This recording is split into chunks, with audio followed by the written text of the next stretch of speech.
Sveiki, noriu Jums pristatyti mūsų pačių suprojektuotą ir gaminamą daigyklą.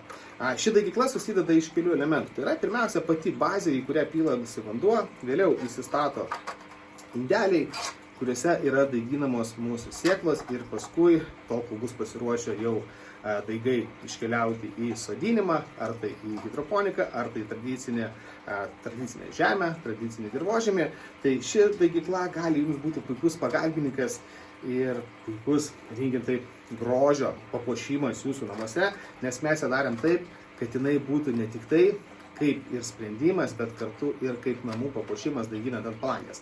Tai su šia daigykla Jūs galite vienu metu daiginti 6 daigus ir jos sudėti, viską, ką Jūs gaunate užsakydami šią daigyklą, įeina būtent daigykla su 6 mikrovazonėliais, laikiklis. Jūs gaunate, kadangi kai sėklos, mes padedam sėklom geriausia tam, kad jos būtų stipresnės, 3, 4, 5 dienas duoti dygti, daigintis tamsoje.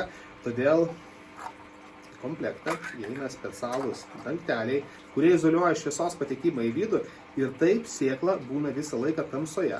Tuomet, kai jau sėkla išdygsta ir matosi pirmieji daigeliai, šaknis pradeda lįsti jau žemyn, į komplektą įeina tokie šiltnamio efekto sudarimo tokie kaušeliai, kuriuos uždėsite ant kiekvieno ir matysite, kaip Jūsų augalas auga, kaip Jūsų daigas auga, kaip pradeda skleistis pirmieji lapeliai, kaip paskui atsiranda tie tikrieji lapeliai. Jūs visą tai matysite šioje daigykloje ir Jūs visą laiką priėjus, Jūs galėsite pamatyti, kas, kokia stadija yra kuris daigas.